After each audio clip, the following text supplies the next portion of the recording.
All right, welcome back to Talking Taker. This is episode lucky number 13 of our encyclopedic exploration, digging up the career of the WWE's greatest creation.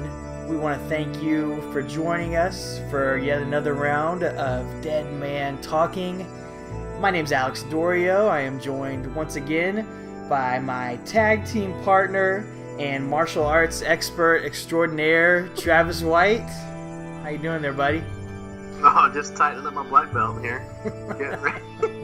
Not at all, ladies and gentlemen, but that's thrown in there because Chuck Norris is special enforcer in this match. Spoiler alert for those of you who don't know. Oh man, some good stuff to come here in this match. Great stuff to come here. Survivor Series 1994. We are closing out another year of the Undertaker's career. We are going through, in case you don't realize now, episode 13. We're going through every pay-per-view match of the Undertaker, one match at a time, going in deep on all these matches. So that we are at Survivor Series 1994, and like we said, this will be the last year that we can run through really quickly. After this, we're going to start having more and more pay-per-views every year. Going to extend the journey a little bit more, but this wraps up a year where Undertaker has been really the focal point of the WWF. Yeah, he's been in the main event 3 times, 3 different pay-per-views, and just really shining a spotlight on how he is the cornerstone. He's not the champion at any point. Bret Hart is, and briefly Yokozuna, they're the champions.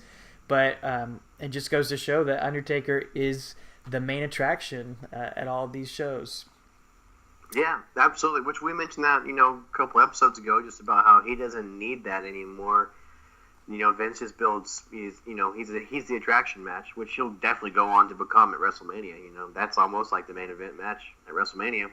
Years down the road. So yeah, I think it's really cool. He really is the focal point of it all. Even when he was away for 8 months, right? Coming back and main eventing SummerSlam, main evented here at Survivor Series. Not the world champion, but main eventing. It kind of reminds me of like when CM Punk was world champ forever, and John Cena kept main eventing all the pay-per-views because we knew who the real focal point was. Exactly. But anyway. And we're going to wrap up this year as we started it with a rematch from Royal Rumble 1994. We are at Undertaker versus Yokozuna in yet another casket match to close out the year with a very special added stipulation of a guest troubleshooting enforcer. We said Undertaker is the star here, but the real star of the show is Chuck Norris coming in to referee on the outside and prevent the shenanigans of Royal Rumble 94 from occurring. Well, yeah, because maybe if we'd have known back in January, maybe Undertaker should have brought Chuck Norris with him there, and he could have won the match. Because, 10 guys interfered, and no one from the back helped him. Right. No one from his Survivor Series team last year helped him or anything. No. So now we've got, not a fellow WWF employee, but Chuck Norris, Walker, Texas Ranger himself. Yeah. So this would be, for younger listeners, I don't know if you're out there, if we have any really younger listeners, but this was definitely pre the whole Chuck Norris meme, Chuck Norris jokes, all that sort of stuff. I mean, Chuck Norris was legit. Yeah, he was a legit television and movie star. When he gets announced here, he's called unquestionably one of the premier movie stars in the world today. Wouldn't go that far, but he was on this show, Walker, Texas Ranger, which I looked it up. It ran for 8 years on CBS. I didn't miss an episode. Not one. I'm not lying. Oh man, it used to come on before Raw too. The reruns of it. It was a top 40 show when this Survivor Series came out. But the next year, it went into the top 20 shows on TV. So, Ooh, nice. Walker got the Undertaker boost for the next season. Rubbing the acro earn. Yeah. I mean, he did have some successful movies and other successful TV shows. My big connection was I had a Chuck Norris action figure from his cartoon series. I used to have Saturday morning cartoons, so I had a Chuck Norris action figure, and he was my main event guy in my action figure federation because before the action figures that we have now, or even in the late 90s, WWF just had the Hasbro figures, Yeah. which I wasn't a big fan of because they didn't have a lot of points of articulation. They didn't move a lot. They just could do a couple things. So I had the Hasbro ring, but what I did is I got my wrestling federation that I did storylines with were X-Men and Ninja Turtles, Power Rangers, Batman. Chuck Norris. And Chuck Norris, he was like my Kevin Nash. I love Diesel. So I made Chuck Norris kind of like a Diesel character. He held the title a bunch of times. He eventually retired to the commentary booth, but so I was stoked when Chuck Norris was announced for the troubleshooting referee. And so and does he troubleshoot? Oh, does he? And if you're out there wondering if Chuck Norris cuts promos on Yokozuna, then you better believe Chuck Norris cuts promos on Yokozuna leading up to this. Yokozuna, don't get out of line, because I'm going to be watching your every move. It's definitely a time and place thing, man. It takes me back to being 8 years old, and like I said, I didn't miss an episode. I did not know that about you. I would just watch it with my parents. They'd watch it, I would walk in the room and see it. You know? But, I may have missed it one or two, but for the most part, it was a religious experience. We just sit there and watch it. I think it was Saturday night. That's so weird. Yeah. Yeah, like that was a big family night. Like it used to be a big TV night. Yeah, and so I think it was Saturday night. I remember getting up for church the next day and stuff. So I think so too. Yeah, big fan. This is before all the memes and the Chuck Norris, can slam a revolving door jokes and all those types of things. So. Dude, can you imagine if Bobby Heenan and Jerry Lawler were on commentary just letting loose on Chuck Norris memes? It would have been great. That would have been awesome. But here we are, Thanksgiving Eve, which I have a special note here. This is the last Thanksgiving Eve Survivor Series. Interesting. Final one. So, yeah. So, that's, 94, I thought that's kind of early for them to end it on Thanksgiving Eve. I guess this next year, it really heated up with the Monday Night Wars and stuff, though. So I guess they just really kicked into gear and needed them on Sunday nights and stuff. So because they were really battling WCW starting in '95. So, but yeah, this is the last one on Thanksgiving Eve, and this is November 23rd, '94 from San Antonio, in the shadow of the Alamo. Oh yeah, and they go all in on the Texas theme. Yes. We've got Vince McMahon. We've had musical commentary chairs this year. Oh, yeah. So this one is Vince McMahon and Gorilla Monsoon, which is okay. You're missing the heel color commentary guys. Right. So you get two babyface guys, but two professionals, two great commentators. So it's fine. A little bit different on commentary, but they are in their bolo ties and cowboy hats. It's so good. Man. Yeah, they don't do stuff like that anymore. The shirt that Gorilla has on, I could see on like the cover of a Garth Brooks album. Absolutely, it is so good. It's great. It's fantastic, and not to mention the folks in the crowd. Also look like that. Oh yeah, and the poster for this show is great too. With the silhouettes, the four guys, and the Undertaker like cutting his eyes at him, and it's really good. I want that framed. I would love to have that. If any one of our listeners has that, please tweet a picture up for us. So we'd love to see that. So, yeah. But here's Undertaker resumes his rivalry with Yokozuna again. Another casket match. Did you recall them even mentioning the Undertaker match? No. I went back and rewound even before the match started. I cannot. They didn't mention it. I don't think so. He returned. They talk about, and by they I mean Vince and Gorilla talk about how he returned, from his match, at Royal Rumble. He returned to SummerSlam, and ever since his return, he's been hot on the heels, avenging his loss to Yokozuna, which there was a whole summer build-up for him and the Undertaker that they just completely ignore. So I guess they really, as we mentioned in our last podcast, it really wasn't the greatest thing ever. The story, so I guess Vince just chose to, like he does sometimes nowadays, is we just won't mention it, the fans will forget about it. So. Right. Which back then was probably easier to forget about than nowadays. Yeah. I rewound it. I didn't hear them even mention that he fought the fake Undertaker or DiBiase's involvement with it. I mean, DiBiase comes into play later on and stuff, but as far as that whole SummerSlam match, they didn't mention who it was against. They just said he's come back and he's been on Yokozuna's, trail ever since, basically. So the less said, the better, probably about that. For sure. As far as I'm a big proponent of this storytelling aspect, and we talk about how it's different, chapters of the book of the Undertaker, and they just kind of chose to heavily edit that chapter, rewrite it, white it out. So. And I don't think they really did a whole lot of build for this match that I could see. I tried to go back, didn't have a lot of time, but I looked at a couple of the Raws leading up to this. Apparently they did a whole house show tour of these matches, casket matches between Taker and Yoko. Yeah, they actually advertised it on TV. That was the main event. Wow. They just showed a promo of Undertaker talking about the Heart Attack tour. He's going to take on Yokozuna in casket matches. And I think they did. Obviously they showed the Chuck Norris promos and built it up as the big Undertaker's revenge thing. But there wasn't a whole lot of storyline build. Yokozuna hadn't been doing much around this time, and he takes an extended break after this match as well.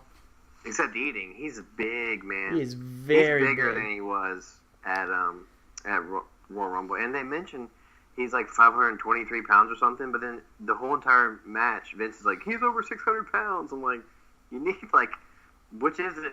Either way, 500, 600, they're both fat, but he's definitely lost a step since. We mentioned at Royal Rumble they come out of the gate swinging. It's a great big man match. It's high octane. Not so much here. So yeah, I wanted to talk about that too. I put the blame on him, not Undertaker.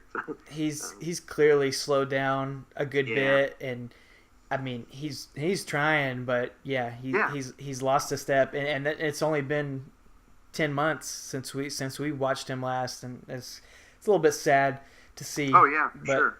We'll get into that a bit. Like we said, Chuck Norris gets announced. He's standing ovation. Pyro, huge entrance. Dude, that was a ton of. That was like a Monday Nitro opening. Yeah. It was so much pyro. It was great. That's why they don't have any nowadays. They wasted it all back then. Apparently, there was also a Paul Bearer lookalike contest before the show. Yes. The winner is in the crowd. He's not as good as the guy from. God, what show was it? It was the outdoor one, right? No, I think it was. I think it was Survivor Series '92. Yeah, there was a lookalike contest, cosplayer. Yeah, I can't remember what match that was that we mentioned that earlier, but that guy, the first cosplayer we ever mentioned was fantastic. This guy's not quite as good, but he still looks great. I mean, he still looks better than I would have done. But, we're definitely, if we ever do a live show, we're definitely having a Paul Bearer lookalike contest before the show. For sure, to get in. Yeah, that's how you get in. Yeah, 100%. You have to look like Paul Bearer. That has to happen. Then Undertaker's entrance is pretty sweet. Yeah. I said that I mentioned, man, noted the crowd's back for popping huge for him. That SummerSlam main event, they were good to see, happy to see him, and happy when he won. But it was definitely, it was a little lackadaisical because the match was what it was. But they popped huge. But he's got a cemetery on his Titantron video now. Yeah. Which was kind of cool to see. That he has that, and Thunder and Lightning again, and Paul Bearer pushes out the swanky new double deep, double wide, double thick casket. And it's got the big old IcoPro giant injected urn sitting on top of it. Well, they had something too I'd never seen before. Was that the video screen parted ways for which him WCW to come out. would steal in 1999. Remember when they redid the set? I didn't think about that. Stole that. So and in fact, when the video screen parts, I think Vince said something like, "I've never seen this before." So but he also, as Undertaker's coming out, Gorilla Monsoon says, "Possibly the greatest force in the universe." He's talking about Undertaker, the greatest force in the entire universe, man. That is putting him over hard. Yeah, I wrote that down too. That's Gorilla. It was great. And then Vince talks. It was either Vince or Gorilla saying, "And many in this capacity crowd holding the lighters, signifying the eternal flame of the Undertaker." Yeah. Trying to get that over. not quite working. There were like 2 lighters in the crowd. Yeah, there were about somewhere between 2 and 9. Not the same as Bray Wyatt's Fireflies. Yeah, it wasn't like that. So, but anyway, he tried to turn that into something. So, but yeah. So getting into the match, I mean, he gets a good entrance, and he's back still in the purple and black again. I wrote he's got a fresh tattoo though. On his right arm, it goes up even higher up into his shoulder now. He didn't have it at SummerSlam. Yeah, because they tried to match Brian Lee's tattoos with him, and it stopped at like his elbow. But now he's got an even more fresh tattoo. So just doesn't mean anything, but we're just noticing, how he's changing and evolving and stuff. So I thought it looked like more, but I wasn't 100% sure. Yeah, it was for sure. So he does a throat slash, and points at the casket, and Yokozuna freaks out and falls on his butt. He bumps off of the throat slash. That's my favorite part of the whole match, there. Yeah. Oh, yeah. I loved that. Yeah. I don't think I've ever seen that before. That was amazing. Yeah, my favorite part of the match is coming up, and it has nothing to do with an actual bump, but I'll tell you what that is in a second. Okay. But yeah, that was a great bump too. He just falls on his butt, and the crowd loves it. They pop real huge. It was hilarious. Again, so much can be said with nothing, Right. Especially nowadays, it's so much fast-paced and high spots, and athleticism is fantastic. But even that little spot, as hokey and dumb as it is, it got the crowd off their feet. It did. Or on their feet, excuse me. Not off their feet, on their feet. But he's scared. He's selling that he's scared again because all fat guys have a fear of caskets. Right. So he's scared, but they go outside, and he hits Undertaker hits his face on the steps, and he starts stalking Yokozuna, and they're back in the ring. It's kind of plotting match, but that's just kind of Undertaker's style back then, He just kind of walks around, stalks people, But they do an old school, which gets a big pop again, and this is where my favorite part of the whole match. Okay. The camera zooms in on Paul Bearer. He's like looking at the urn, making faces in it, and going like, "Ooh, yeah!" And the camera just zooms in on him looking in the urn, and like I just laughed out loud watching it. I couldn't control myself, and I just wrote down best part of the whole match. And we're only like 3 minutes into the match. And that's my favorite part, and it will remain my favorite part to the end. It was so funny. And you talk about production. How did that camera guy just happen to be there? Because he wasn't planning that. It's just like he was there, and he just zooms in on Paul Bearer. His nose is in a giant urn. He's just shaking his head back and forth, going, "Ooh, yeah!" It's so fun. You can see the reflection of it because it's like polished, unlike the other urn was. So I wrote down Paul Bearer is a national treasure. He's just, it is. I said he's like a bored kid at a little league game, like when you're in the outfield and you just like play with your glove or like throw your glove up in the air. Like Paul Bear's just staring at himself in the urn, making faces. Just the camera guy's right there for it. Yeah, they go back to him doing it again later on. It's which great. means Kevin Dunn's in the production truck, choosing to look at that, choosing that camera and go, go to camera 7. Like he chooses that, So props to Kevin Dunn for his production. Yeah. Anyway, it's hard to contain myself now. That was my favorite part of the whole match. So. Oh man, that was great too. At one point, big Samoan drop from Yokozuna after that. Yeah. Yoko also gets whipped to the casket. He like puts on the brakes and stops at the ropes, and then he gets chopped onto the casket, and he doesn't realize he's on the casket. It's just all this sort of stuff. Yokozuna, he's bumping like crazy. He's taking all sorts of bumps, but he's just can't go at the same pace, the same speed that he was going. That's what I was saying. He's trying hard. I think it's like the most I've ever seen him bump for anybody. And he's selling a lot, but he's also leaning on the ropes a lot and taking lots of breathers and just just can't go at the same speed. No, he couldn't. You're right. And I made that note too, just because it's sad to see, but it is.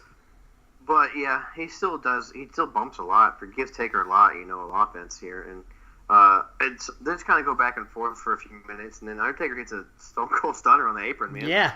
And and I just wrote this, and Vince says this all the time, and it's kind of a joke. He's just what a maneuver. What a maneuver by the Undertaker. which one of these guys were the play-by-play?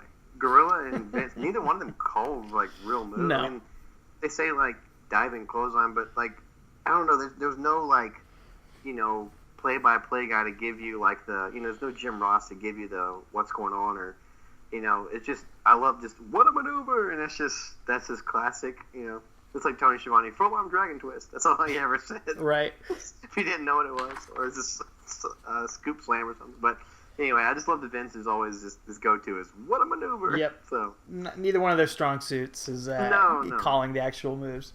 That's okay. Yeah. But then, did you notice that after that Stone Cold Stunner gets hit, did you notice the next move Yokozuna does? It's a little rock bottom. Yeah, he does. Big one. Look at that, dude. He hits Stone Cold Stunner and rock bottom back to back. How about that? I thought that was pretty neat, man. Yeah. But yeah, he hits a rock bottom. Then a big old leg drop, man. Big old leg drop. Yep. Starts rolling Taker to the casket and stops as the lid. No, yeah. It stops as the lid closes, and they're both inside the casket now. They're fighting, and they're just kind of slugging away at each other in the casket. And Mr. Fuji comes up and pulls Undertaker's hair like a little girl from behind. I thought it was a perfect heel move. Like, what a pansy, just tugs at his hair from behind. So. And then Jim Cornette gets knocked out. Oh, by he takes a big Undertaker. bump. Yeah, takes a big bump. Undertaker makes his comeback, basically slams Yokozuna down, hits a big top rope clothesline. Reminded me of Kane, one he does a lot. I think Vince or Gorilla, one of them says, like, I've never seen anything like that before. Like a top rope clothesline. It's like, okay. Yeah. Find that hard to believe. Meanwhile, what's Chuck Norris doing this whole time? Just hanging out. Just standing there. Enjoying the match. Just standing there. Front row seat. Right before he's troubleshooting. Oh, yeah, troubleshooting, my bad. Yeah. Right before that diving clothesline, Gorilla said, Just lay there now in the center of the ring like a big beached whale. I was like, that's a little Jeez. heinous. That's a little heinous, man. But yeah, then that top rope clothesline, and he starts rolling Yokozuna to the casket, and all of a sudden, good heavens, King Kong Bundy comes down the aisle. King Kong Bundy. Which is like future Big Show. When Big Show comes back, when he always has no hair and no baby face, or Good no point. shave, or no beard. What I'm trying to say. It's like Bundy. Anyway. It's also a future Undertaker opponent. A little foreshadowing here. Unfortunately, we'll get to that soon. Yeah. Yeah. Yeah, very unfortunately. So, but Chuck Norris, man, gives him the death stare. Just stares him down. And then Bam Bam Bigelow comes out. joins him. Right. Two members of the $1 Million Corporation. Yeah. So keeping that thread open with Undertaker versus DiBiase's corporation.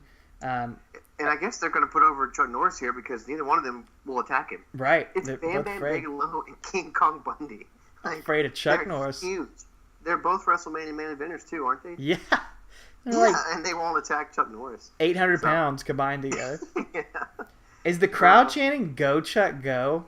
I think they are. I was That gonna is ask. awesome. Go Chuck, go, go. Is that like his theme song, the cartoon? I can't remember, but I don't know. Chuck, go. I love it. It's though. so good. Yeah, so good. But then, in the meantime, I.R.S., a dirty, rotten tax collector, sneaks in from behind and starts attacking Undertaker in the ring. Puts a sleeper on him. Almost puts him to sleep, man. He's a good sleeper he's got on Undertaker. Erwin R. Shyster. Oh my Yeah. God. I mean, this is the transition of the feud. This is who Undertaker's Right. going to face at Royal Rumble 1995, the infamous Death and Taxes storyline or feud. And apparently they'd actually, like I said, I went through a couple Raws. They actually started building this feud up before Survivor Series. I.R.S. was already cutting some promos in a cemetery, like repossessing a casket sort of thing. So they were already building that feud up, which I didn't realize. I thought this was the beginning of it, but apparently they'd already doing it. And we'll talk about it more next week, but I.R.S. has got to be my least favorite WWF wrestler creation of all time. And it just... Whoa! Oh, yeah. I have a lot of hot takes on I.R.S. That's a bold statement. Yeah, I'm gonna back it up too. Oh, I It can't just wait. infuriates me when I see him on screen. I hate I.R.S. I hate that match. I hate that he comes out. Guys, Yeah. so stupid. He takes down the Undertaker. I know, it's kind of lame. Oh, he's so lame. But Luckily, he works backstage now. This is why you don't pay your taxes still to this day, right? Right. Because of the IRS. that's exactly Just right. kidding. I Just kidding, refuse. folks. I refuse. Yeah. He He throws Taker in the casket, and but he doesn't shut the lid. I know, what an idiot. But the He refs walks and away. the referees come down, and Chuck Norris, and they face off with the big guys in the aisleway. But yeah, he goes, closes the lid, and Undertaker grabs his throat. I guess, is that he grabs I.R.S.'s throat, or is it Yokozuna's throat? Yokozuna tries to shut the lid. Yeah. Yokozuna's throat, and then Double J again. Talking about fish out of water here. Like what?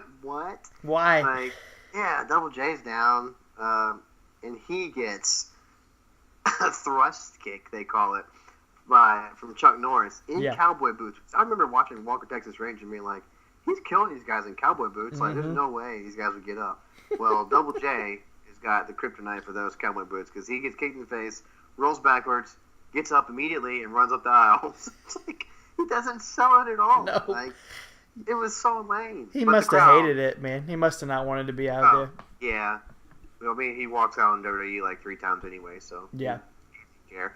But the crowd blows up, man. They love that spot. Yeah. So they love it. They're on their feet. They're literally on their feet at this point, you know.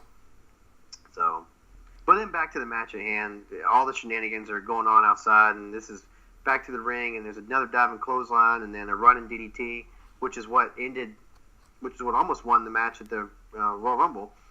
But then he gets him a big boot, and that's the finish. That's it. He gives him a big boot, and Yokozuna falls in the casket, and then, he doesn't just close the casket. Oh no.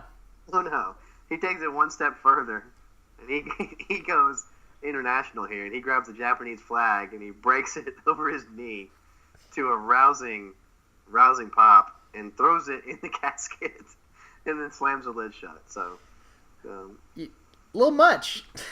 yeah, A little too far.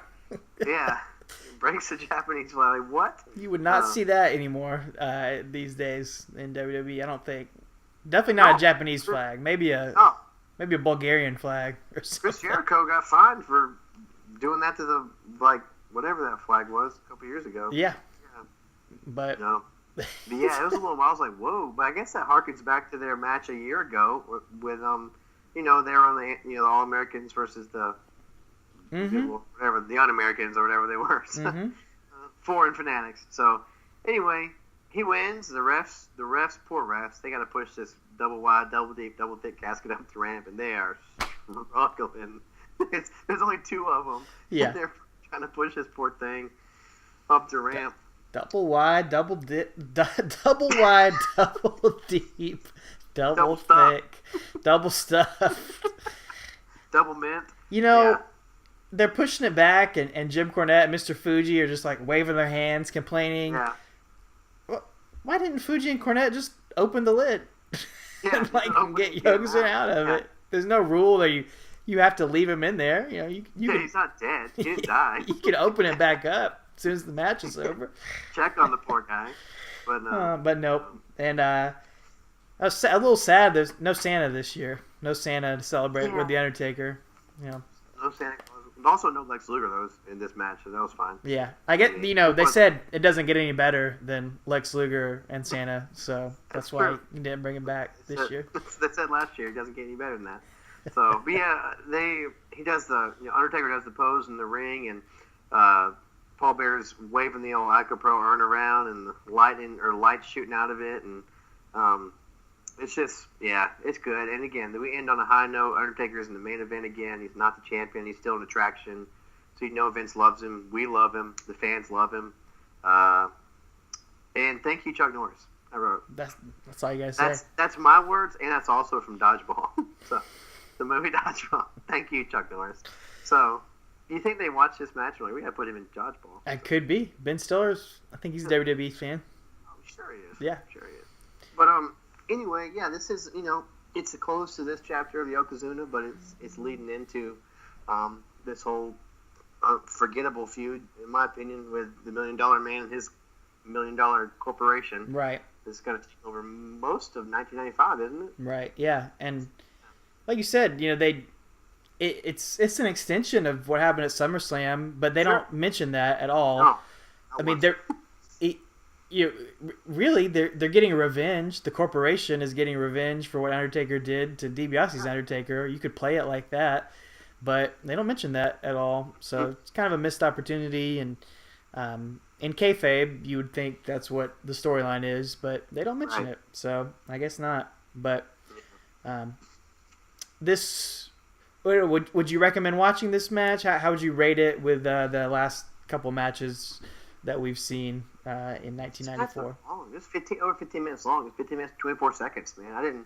It felt that long too, honestly. I mean, as far as seeing the Undertaker back and he's actually in a match that means something, whereas the Undertaker match didn't mean anything, I'd recommend it. You know, when it kind of closes the casket or puts a nail in the coffin of that, that feud with Undertaker. So I'd recommend that. But if you do need to miss it, it's okay. You're not missing too much. If you want to see Undertaker, do a hate crime, break a Japanese flag over his knee, which is something he probably could have done in like 2001 when he was the American, Kid Rock guy. So could have done that. But I wouldn't really, say it's a one you have to watch. So there are definitely many better ones. It was okay. Definitely way better than SummerSlam. Not as good as Royal Rumble. I don't think even on the comedy scale, it's not as good as Royal Rumble. It's I do think Undertaker and Yokozuna have great chemistry together. Sure. Yeah. Yokozuna definitely slowed down a bit, but they still have they know they worked with each other a lot, and they could do this match in their sleep, so it's fun. Yeah. Cornette, Fuji, Paul Bearer, Chuck Norris, all are fun. It's definitely in the whole Survivor Series 94 is a little cheesy all the way through, but I think it's a good show in my opinion. Again, it's right in my wheelhouse of nostalgia, so I got a special place for it. The Bret Hart, Bob Backlund whole angle storyline I love that takes place earlier in the night, so I got a special place in my heart for this show, like I said, for a lot of these early shows. So Backlund's 45 when he won the title that night. Crazy. 5 years old, and he lost it 3 days later to Diesel. That's right. Yeah. So, your boy. My boy. Diesel. We'll get to him soon too. Yep. Yeah. Well, but it is funny. Like you said, they have great chemistry, Yokozuna and Undertaker. And some of these big guys, they don't have that. It's just like Gonzalez and Undertaker. But you see guys today like Roman Reigns and Braun Strowman. I could watch those guys wrestle, and I think Big Show and Braun Strowman. It's just some big guys sometimes have they it click together. Some don't, and when they do, it's kind of like magic because it's cool to see him, actually. Even though Undertaker's style is kind of slow and methodical and plodding at this point in his career, it's still the matches are still entertaining, especially when he has a good guy that can bump, like even a fat guy like Yoko that can bump around. So, and we'll get to some more Undertaker matches in 1995, and I think we said originally the two Kamala, two Giant Gonzalez matches were going to be our hardest stretch, but man, just looking down the barrel of 95, it's going to be tough, man. There's not a lot of hope coming. Not a lot of hope spots. Not a lot of hope spots in 1995, but it should give us some interesting stuff to talk about, and we hope that you'll join along with us in the journey. I think it's fun if you guys out there listening, if you watch the matches ahead of time and you come up with your own opinions on it, because we would love to hear about it.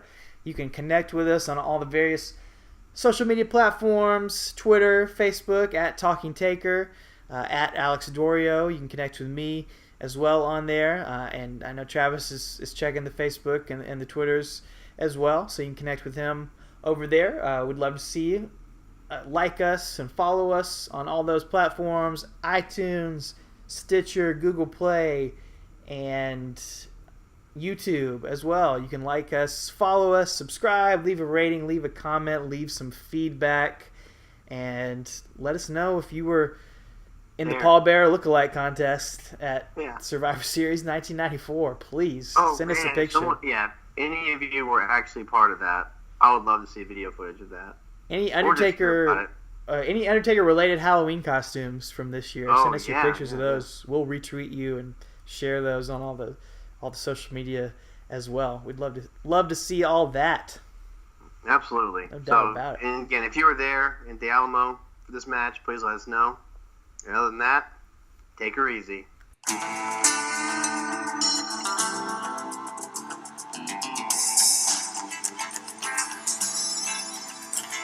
the eyes of a ranger, the unsuspecting stranger had better know the truth of wrong from right. 'Cause the eyes of the ranger are upon you. Any wrong you do, he's gonna see.